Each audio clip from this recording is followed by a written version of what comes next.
Hey everyone, and welcome to Storytime, where we are reading A Study in Scarlet. This is the final chapter of the first part of the story. So check the questions below the video and enjoy. Chapter 7 Light in the Darkness. The intelligence with which Lestrade greeted us was so momentous and so unexpected that we were all three fairly dumbfounded. Gregson sprang out of his chair and upset the remainder of his whiskey and water. I stared in silence at Sherlock Holmes, whose lips were compressed and his brows drawn down over his eyes. "Stangerson too," he muttered. "The plot thickens." "It was quite thick enough before," grumbled Lestrade, taking a chair. "I seem to have dropped into a sort of council of war. Are you sure of this piece of intelligence?" stammered Gregson. "I have just come from his room," said Lestrade. "I was the first to discover what had occurred." "We have been hearing Gregson's view of the matter," Holmes observed. "Would you mind letting us know what you have seen and done?" "I have no objection," Lestrade answered, seating himself. "I freely confess that I was of the opinion that Stangerson was concerned in the death of Drebber. This fresh development has shown me that I was completely mistaken. Full of the one idea, I set myself to find out what had become of the secretary. They had been seen together at Euston Station about 8:30 on the evening of the 3rd. At 2 in the morning, Drebber had been found in the Brighton Road.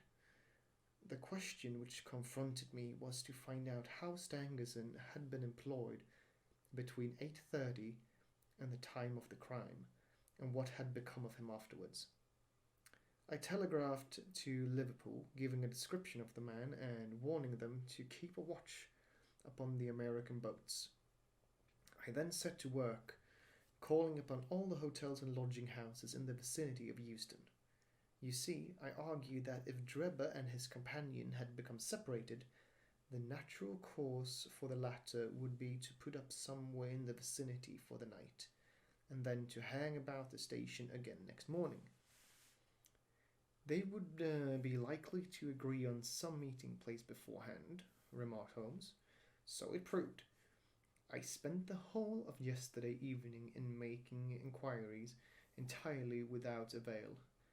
This morning I began very early, and at 8 o'clock I reached Halliday's private hotel in Little George Street. On my inquiry as to whether a Mr. Stangerson was living there, they at once answered me in the affirmative. 'No doubt you are the gentleman whom he was expecting,' they said. 'He has been waiting for a gentleman for 2 days.' 'Where is he now?' I asked. 'He is upstairs in bed. He wished to be called at 9. "'I will go up and see him at once,' I said. It seemed to me that my sudden appearance might shake his nerves and lead him to say something unguarded. The Boots volunteered to show me the room. It was on the second floor, and there was a small corridor leading up to it. The Boots pointed out the door to me, and was about to go downstairs again when I saw something that made me feel sickish, in spite of my 20 years' experience.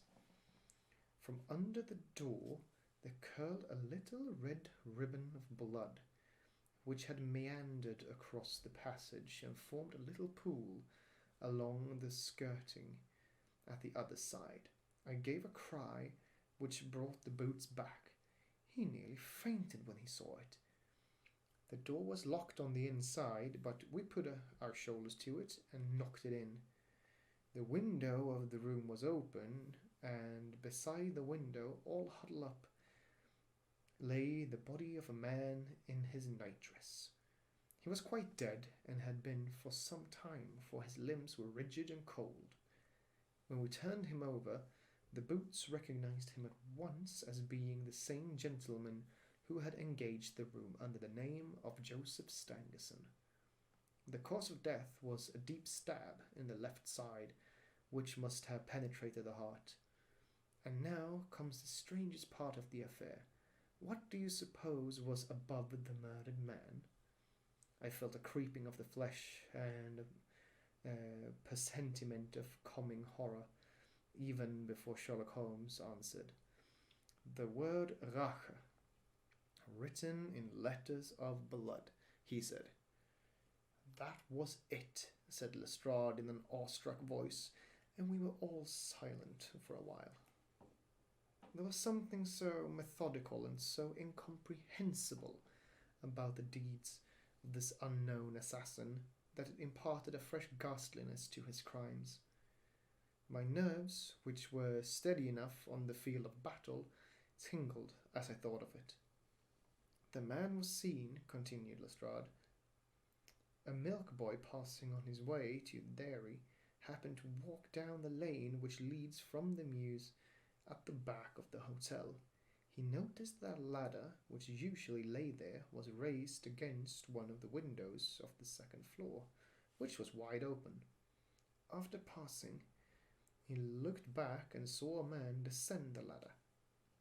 He came down so quietly and openly that the boy imagined him to be some carpenter or joiner at work in the hotel. He took no particular notice of him, beyond thinking in his own mind that it was early for him to be at work. He has an impression that the man was tall, had a reddish face, and was dressed in a long brownish coat. He must have stayed in the room some little time after the murder, for we found blood-stained water in the basin where he had washed his hands, and marks on the sheets where he had deliberately wiped his knife. I glanced at Holmes on hearing the description of the murderer, which tallied so exactly with his own. There was, however, no trace of exultation or satisfaction upon his face.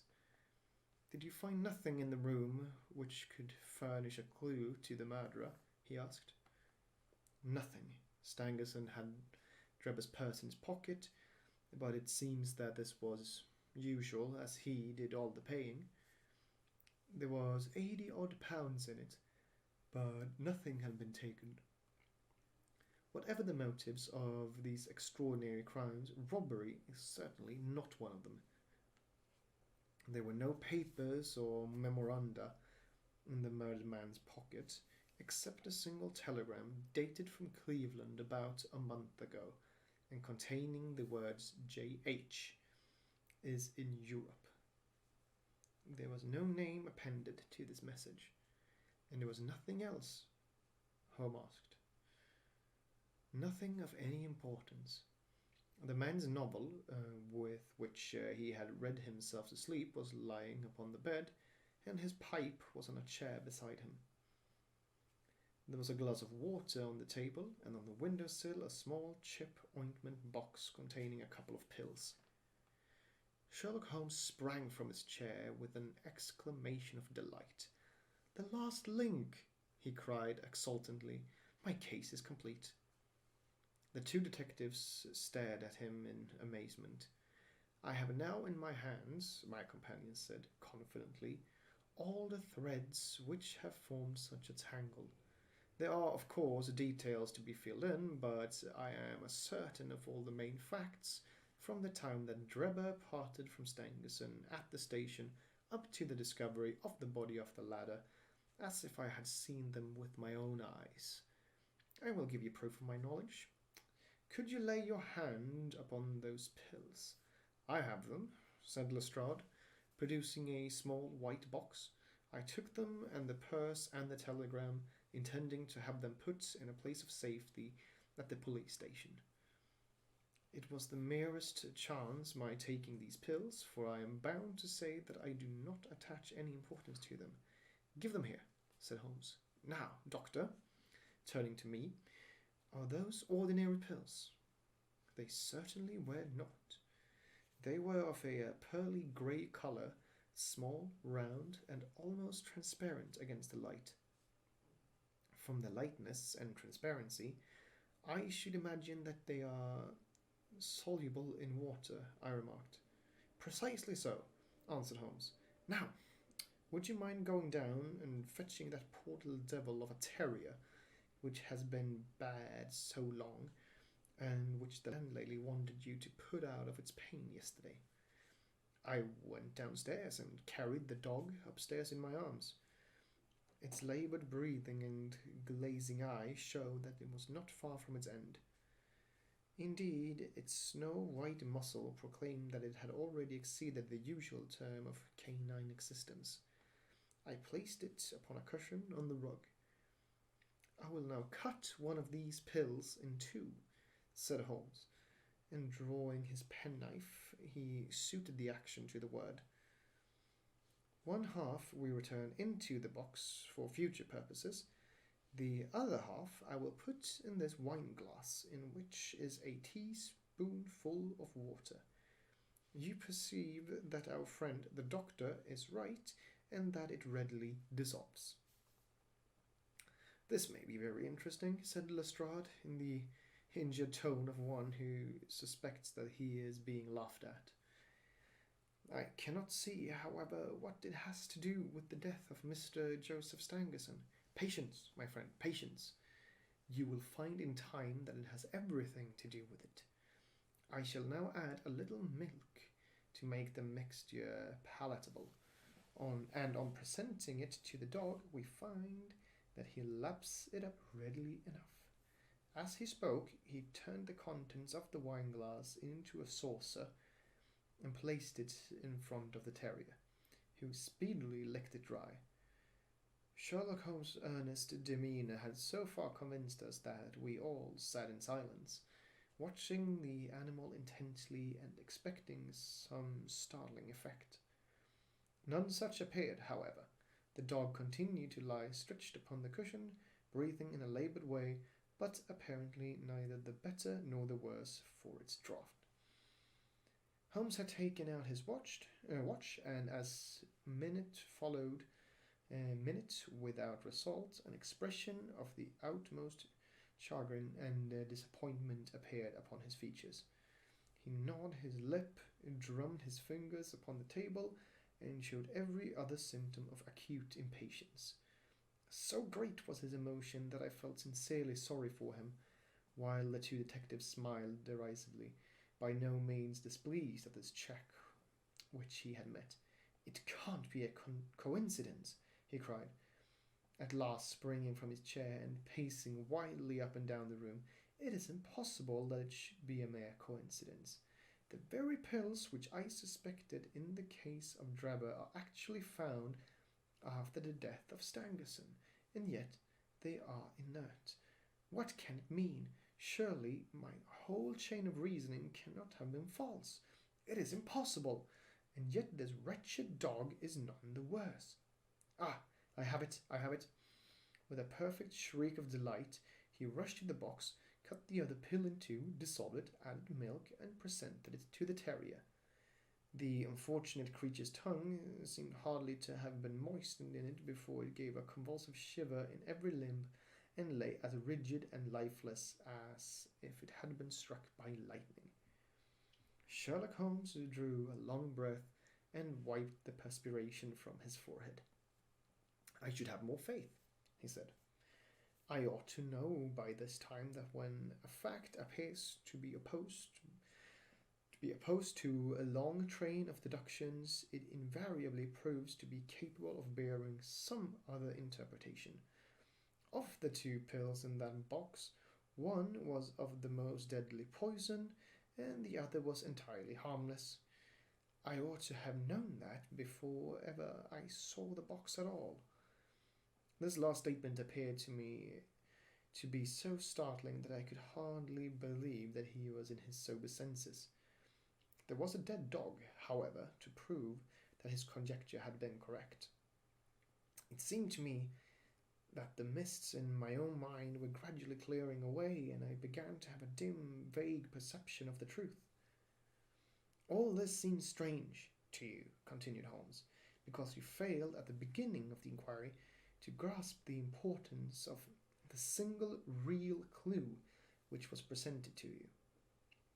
I had the good fortune to seize upon that, and everything which has occurred since then has served to confirm my original supposition.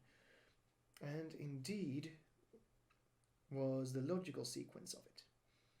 Hence, things which have perplexed you and made the case more obscure have served to enlighten me and strengthen my conclusions. It is a mistake to confound strangeness with mystery. The most commonplace crime is often the most mysterious because it presents no new or special features from which deductions may be drawn. This murder would have been infinitely more difficult to unravel had the body of the victim been simply found lying in the roadway without any of those outre and sensational accomplishments which have rendered it remarkable. These strange details, far from making the case more difficult, have really had the effect of making it less so. Mr. Gregson, who had listened to this address with considerable impatience, could contain himself no longer. "Look here, Mr. Sherlock Holmes," he said. "We are all ready to acknowledge that you are a smart man, and that you have your own methods of working. We want something more than mere theory and preaching now, though. It is a case of taking the man. I have made my case out, and it seems I was wrong. Young Charpentier could not have been engaged in this second affair. Lestrade went after his man, Stangerson, and it appears that he was wrong too. You have thrown out hints here and hints there, and seem to know more than we do. But the time has come when we feel that we have a right to ask you straight how much you do know of the business. Can you name the man who did it?"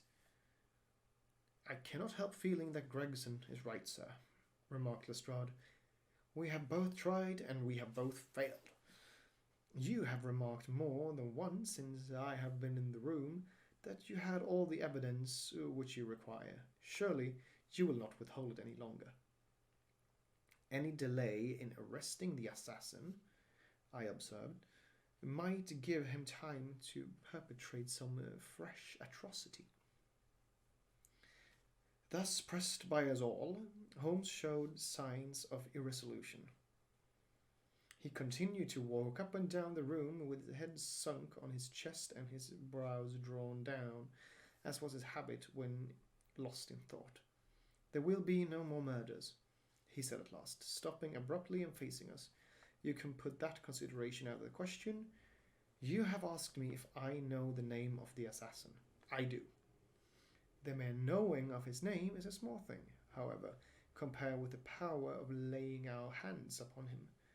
This I expect very shortly to do. I have good hopes of managing it through my own arrangements, but it is a thing which needs delicate handling, for we have a shrewd and desperate man to deal with, who is supported, as I have had occasion to prove, by another who is as clever as himself. As long as this man has no idea that anyone can have a clue, there is some chance of securing him, but if he had the slightest suspicion, he would change his name and vanish in an instant among the 4 million inhabitants of this great city.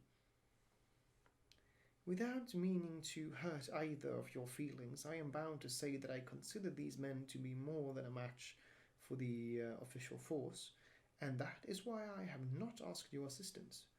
If I fail, I shall, of course, incur all the blame due to this omission, but that I am prepared for. At present, I am ready to promise that the instant that I can communicate with you without endangering my own combinations, I shall do so." Gregson and Lestrade seemed to be far from satisfied by this assurance, or by the depreciating allusion to the detective police. The former had flushed up to the roots of his flaxen hair, while the other's beady eyes glistened with curiosity and resentment. Neither of them had time to speak, however, before there was a tap at the door, and the spokesman of the street Arabs, young Wiggins, introduced his insignificant and unsavoury person. "Please, sir," he said, touching his forelock, "I have the cab downstairs." "Good boy," said Holmes blandly. Why don't you introduce this pattern at Scotland Yard? He continued, taking a pair of steel handcuffs from a drawer. See how beautifully the spring works. They fasten in an instant. The old pattern is good enough, remarked Lestrade, if we can only find the man to put them on. Very good, said Holmes, smiling. The cabman may as well help me with my boxes. Just ask him to step up, Wiggins. I was surprised to find my companion speaking as though he were about to set out on a journey, since he had not said anything to me about it. There was a small portmanteau in the room, and this he pulled out and began to strap. He was busily engaged at it when the cabman entered the room. Just give me help with this buckle, cabman, he said, kneeling over his task and never turning his head. The fellow came forward with a somewhat sullen, defiant air, and put down his hand to assist. At that instant there was a sharp click in the jangling of metal, and Sherlock Holmes sprang to his feet again. Gentlemen, he cried with flashing eyes, let me introduce you to Mr. Jefferson Hope, the murderer of Enoch Drebber and of Joseph Stangerson. The whole thing occurred in a moment, so quickly that I had no time to realize. I have a vivid recollection of that instant, of Holmes' triumphant expression and the ring of his voice, of the cabman's dazed, savage face as he glared at the glittering handcuffs, which had appeared as if by magic upon his wrists. For a second or two we might have been a group of statues. Then, with an inarticulate roar of fury, the prisoner wrenched himself free from Holmes' grasp and hurled himself through the window. Woodwork and glass gave way before him, but before he got quite through, Gregson, Lestrade, and Holmes sprang upon him like so many staghounds. He was dragged back into the room, and then commenced a terrific conflict. So powerful and so fierce was he that the four of us were shaken off again and again. He appeared to have the convulsive strength of a man in an epileptic fit. His face and hands were terribly mangled by his passage through the glass, but loss of blood had no effect in diminishing his resistance. It was not until Lestrade succeeded in getting his hand inside his neckcloth and half strangling him that we made him realize that his struggles were of no avail, and even when we felt no security until we had pinioned his feet as well as his hands. That done, we rose to our feet, breathless and panting. We have his cab, said Sherlock Holmes. It will serve to take him to Scotland Yard. And now, gentlemen, he continued with a pleasant smile, we have reached the end of our little mystery. You are very welcome to put any questions that you like to me now, and there is no danger that I will refuse to answer them. So, that was it for the first part of A Study in Scarlet. The second part takes place in the US and is named The Country of the Saints, which I hope we'll get to enjoy soon. Until then, bye.